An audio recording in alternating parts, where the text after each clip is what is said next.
when I talk about, when we talked about the benefits of engagement, and I've been just coming out of a meeting this morning with 4 very engaged companies here in Jamaica, and we talked about the benefit for integrating a corporate responsibility initiative or corporate responsible mechanisms into a company.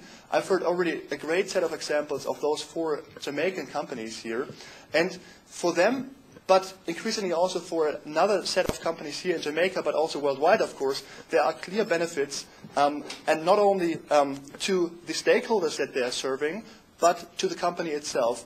And I would just like to point out some of them, just to give you an understanding of why we think there is really mutual benefit also for the private sector to engage in a corporate responsibility initiative, like the Global Compact.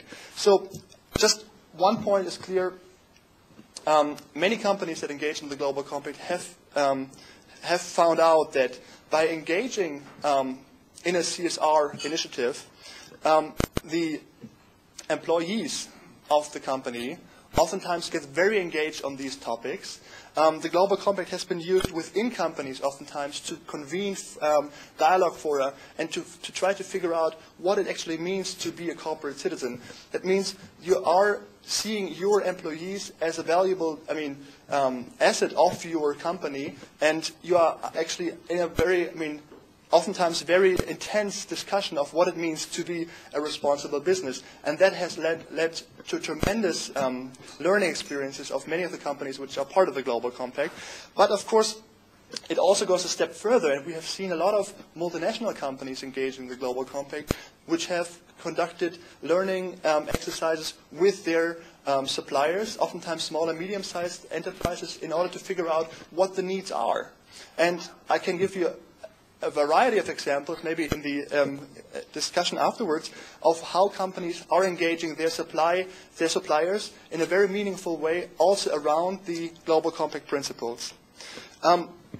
This can lead, in many cases, we referred to companies actually thinking this helps them to renew their corporate license to operate, which is of course very important because a corporation is not operating in a vacuum, but it is operating in a society, and it needs of course a license to operate. So the Global Compact can help corporations to engage also with outside stakeholders in a meaningful way in order to renew their license to operate.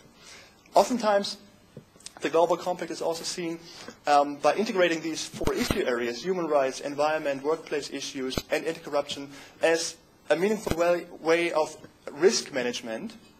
Look at big mining companies, for example, which have a tremendous impact on the societies in which they work, and their human rights footprint or their human rights impact, of course, has to be assessed in a certain way. Their environmental footprint. These are meaningful, these are, of course, meaningful discussions that a company has to have, not only within the company, but with the stakeholders that they're affecting, oftentimes local communities. So the Global Compact can be seen also as proper risk management. Then, when it comes to consumer markets, the engagement in CSR initiatives is oftentimes seen as enhancing the corporate reputation. And if you're looking at the consumer markets, in many of the countries around the world where consumers are very aware of what the corporation is actually doing, in other countries where the product, the product that they are buying is produced, this can have a tremendous effect on the reputation of a company. So engaging again, your supply chain oftentimes, but making sure that your corporate image is not damaged by human rights violations by your suppliers, for example, has a tremendous effect, of course, also on the financial bottom line of a company. So improved and strengthened corporate reputation is also one of the benefits that companies get out of engaging in a CSR initiative like the Global Compact.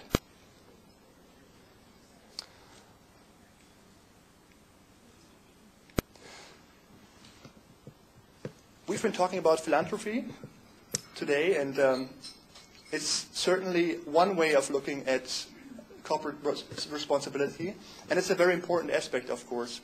But what I want to point out here with that next slide is that we have seen, two further steps that companies are taking when it comes to engaging in corporate responsibility initiatives like the Global Compact.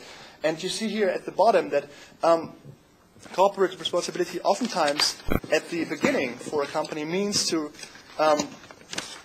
write a check, or also to engage their staff, for example, with in-kind contributions to NGOs, which is very valuable and very important.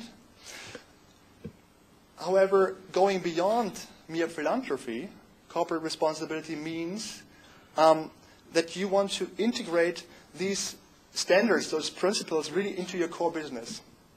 And this is what the two upper layers here in this pyramid kind of try to illustrate. I already pointed out CSR can be understood as proper risk management, which of course has a more medium or high strategic operational impact than philanthropy. But also what we see increasingly is that companies oftentimes base their business model on values of sustainability and corporate responsibility. And there are not so many examples out there that I could name right now, but they are certainly increasingly also aware that this can be actually based in their core business, and that's what we call CSR as value creation. And then, of course, with that last arrow here, we see that oftentimes those companies then use the philanthropic outreach or the philanthropic means that they have in a strategic way in order to fund and to support, let's say, NGOs or civil society organizations which have a direct impact also on the community that, for example, the company is working in, or helps to educate future workforces, the future workforce. So there is also a means of looking at philanthropy then in a strategic way. So these are just some examples of how we have discovered CSR is understood in a variety of ways. And I said already, philanthropy is certainly part of it, but you can go beyond it if you engage in a corporate responsibility initiative.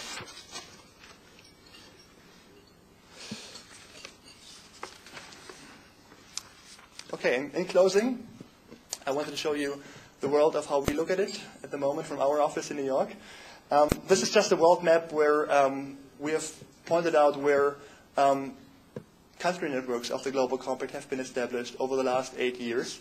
And it is certainly our hope that out of this discussion that we're having today, you might also consider here in Jamaica to go beyond individual companies' commitment and consider the idea of creating a country network.